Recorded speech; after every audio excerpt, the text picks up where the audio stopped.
I'm in my old Jeep today. Not going anywhere. Well, actually I am. It is June 12th and finally, let's get some, finally got this project, this siding done on the new house. Notice I say the new house. I gotta get this one-handed. I say the new house because the old house is next. We'll have to continue on with that, but let me just kind of walk around here. I started this in November of last year, so I've been 7 months on this. Started June, so about 6 months all told, I guess. Now, keep in mind that I started this in the middle of winter, well, at the start of winter, and we had a pretty cold winter, so everything I did revolved around the kind of weather that we had, which was, it was a typical winter. We didn't get a lot of snow, we got a reasonable amount of snow. There we go, I couldn't see it. Like that. So we had a reasonable winter with cold temperatures, not the most cold, but not I mean, it was a typical winter. So we had some 30 below days. Now I did have to come back yesterday and set the scaffolding up because I made a mistake. The window up there looks just like a slider window. You know what I mean by a slider window? A slider window that slides sideways, right? Well, when I put these windows in, there were 4 windows that all looked the same. The only difference that I could see was one didn't have the little, what's that called? The valance? The little white light separators that they're just cute, right? So that's got a valance up there also. All those 4 windows, there are 4 windows in that particular spot that are the same. Well, they're supposed to be the same. But if you look at those valances, I'm going to call them a valance, and I can't remember what the actual term is. They're a little different because they don't have a horizontal line making 6 light window. There's a 3 light window. But it's just pieces of plastic, right? So, but it's cute, you know. I mean, they all have a bit of a style. Anyway, that window that I had put in, and I did it myself, it looked just like the rest of the windows, had the same kind of a opening, closure, kind of an attachment, but it was a slider, a sideways window. I didn't catch it until a month or so later. So, I mean, but like I said, it looked just the same, but it didn't act the same. So we ended up putting this window in, which is a tiny bit different. The valance is the only difference. Well, the valance is different, and the opening, closing mechanism is a little different, but I cut the window out yesterday and put that window in. They were an exact fit. So emergency averted. Anyway, what can I say about this? I've shown you this in a lot of different videos, but keeping in mind, when I started this project, this was an incompletely finished, an unfinished framing, unfinished siding, unfinished sheathing. Well, unfinished siding, unfinished sheathing, you know, the OSB. Nothing, I mean, there were holes in every wall. It was full of stuff being stored in here.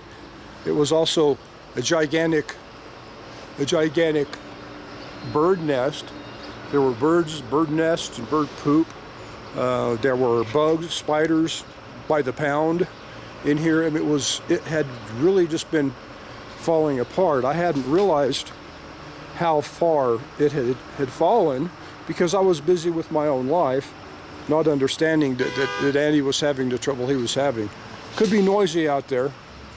We got all kinds of stuff going on today. Anyway, so I went from that, and I put the soffit in, I put the fascia on, I obviously put the siding in, but before I did that, I finished the sheathing on all these walls. I finished the framing where the framing needed to be finished inside.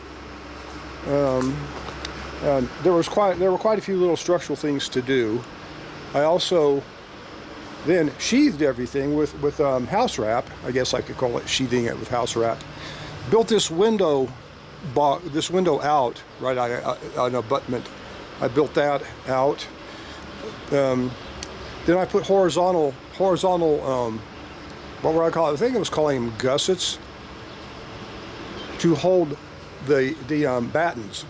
So that way there was a firm attachment that attachment point that I could use once I put all the insulation in to put the battens on. So the battens are actually on the outside of the insulation and the outside of the house wrap. So I had all these separate things that I had to do just to get this siding ready to go. And if you're wondering why we used old metal down here, with this house, with this height, well, with any house really, when the rain falls and drips off the side of the house and drips down on the ground, it will throw mud on your house. So what we did, I had the same thing with my house. I did the same thing here with my house because of this situation. It throws mud on your house. Well, that mud isn't necessarily that bad of a thing, but it will eventually destroy the siding. And now my house is a stucco house. This house is a hardy plank siding house, so similar material, but that's the point of having this little 3-foot metal barrier, because it's withstood weather already for some of these pieces are probably over a century old. So anyway, I had to get all that stuff done. I had to do any of the cutouts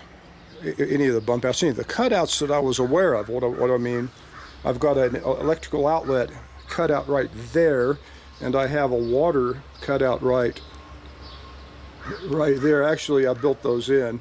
And on the other side of the house, I had to do some HVAC work. I had to pick the location for the utility room.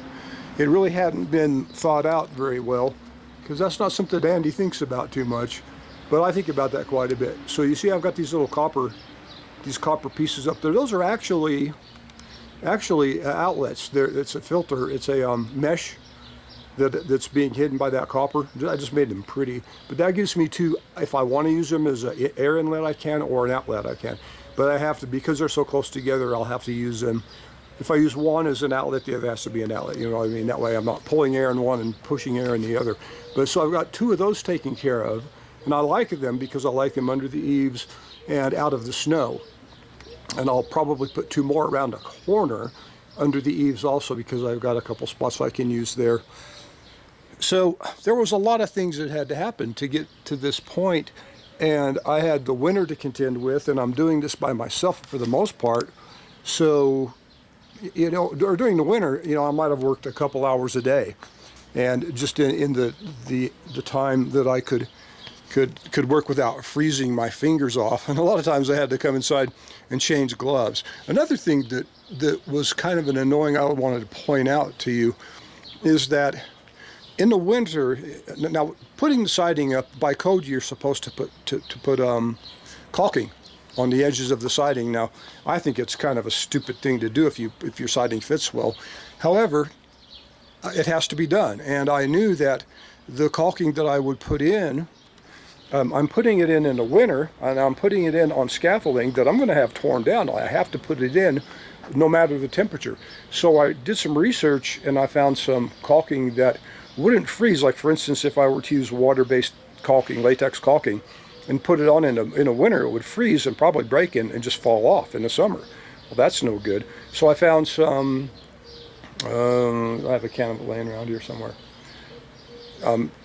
Titebond. I think Titebond is a company. They make glue, but they have some white caulking that is paintable, which I wanted, and that is solvent based rather than the water based. So I could apply it at temperatures down to 0 degrees Fahrenheit. So you know, that's actually pretty good. 32 degrees below freezing Fahrenheit. What does that work out in Celsius?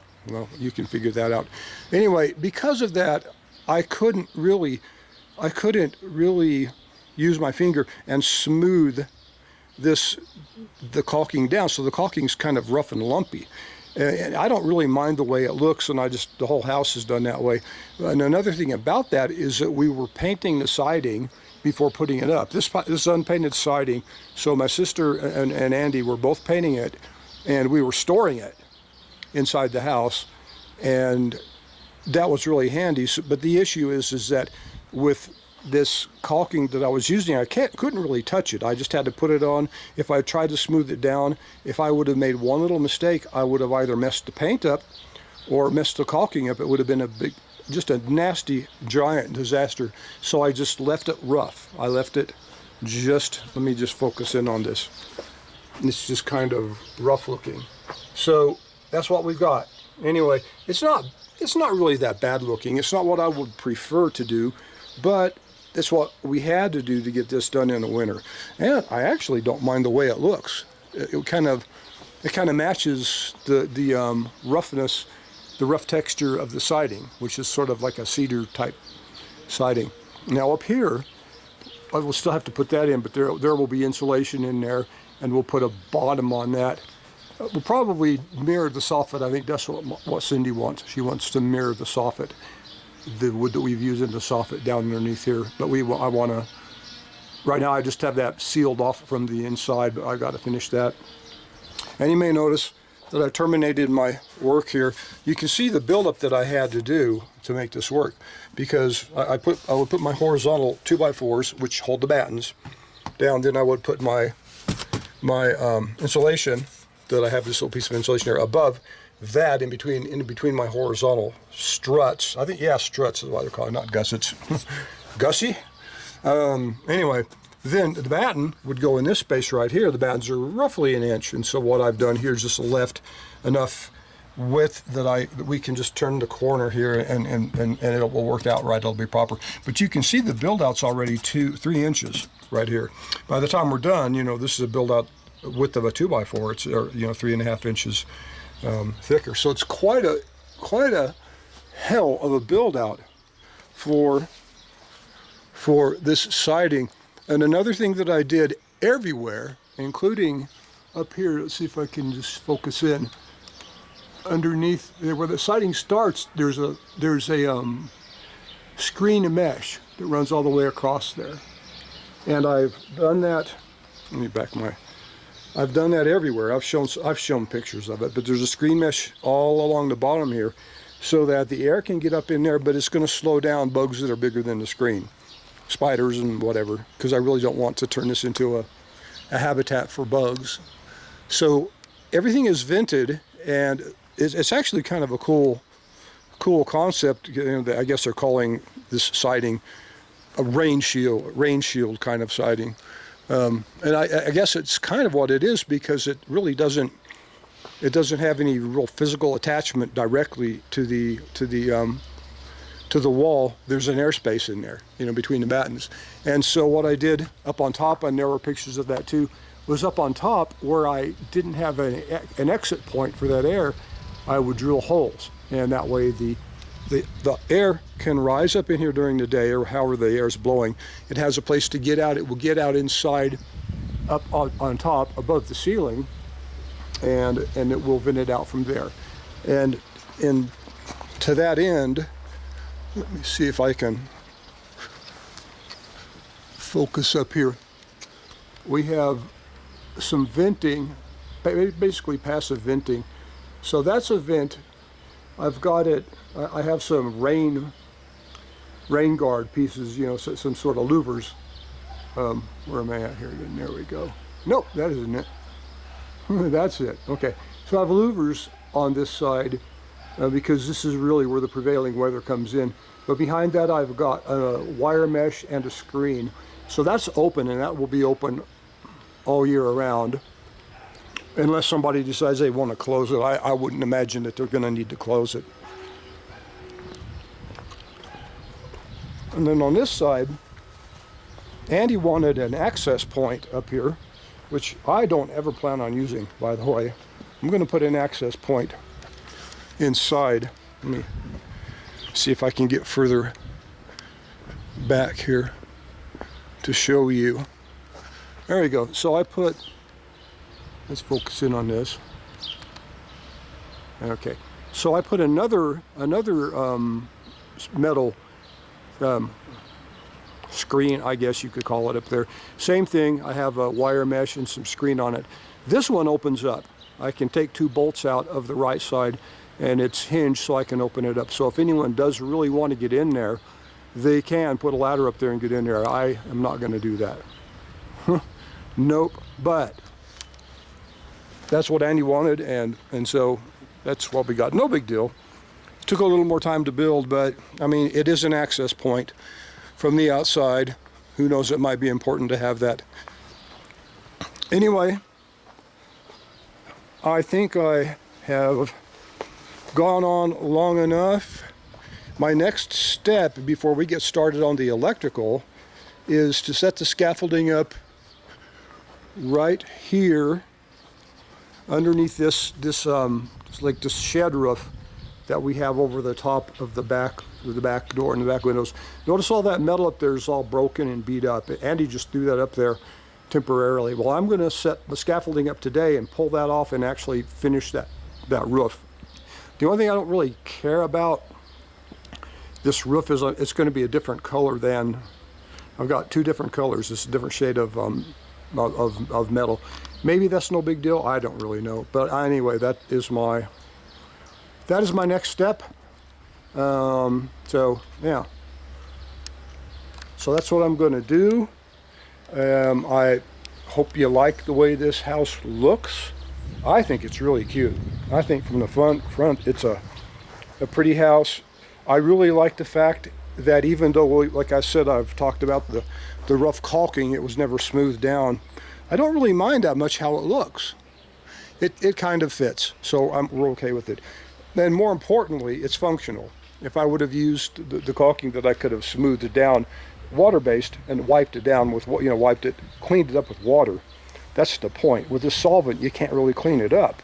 I mean, what solvent would I use? And if that solvent got into the material in the back that we put in here, would it eat the foam up? Very likely. Anyway, so, and I really didn't want the caulking to fall off in the summertime, especially, on the building inspector as he's looking at it. So we do what we needed to do to make this work. Anyway, the front's going to get the same treatment. It's going to get that siding. We're going to put a dormer over this doorway because this is short. That's probably a little bit over 6 feet. I have to duck to get in there.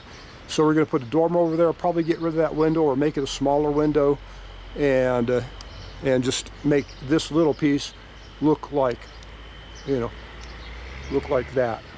So this house is slowly getting there. It's nice that I have more time to do things now that it's warm. I can get more done, and that's really a good deal, because winter was just slow. I was glad to get what I got done, though. A lot of people won't even start a job like this around here until about April. I don't blame them, just because of the weather, the snow. I mean, I was shoveling snow and ice off of my scaffolding pretty much every week. So I get it. But if I would have waited until April, this would have been a full summer job, because even with more time of the day, I'm still just one guy, and I'm not that young. I'm not as active as I used to be. I think I could be, but I'm just lazier. So anyway, like for instance, I should shave, and I was like, I'll look in the mirror and go, I don't need to shave. Who am I trying to impress? Nobody really. So, all right. And on that positive note, I'll see you later.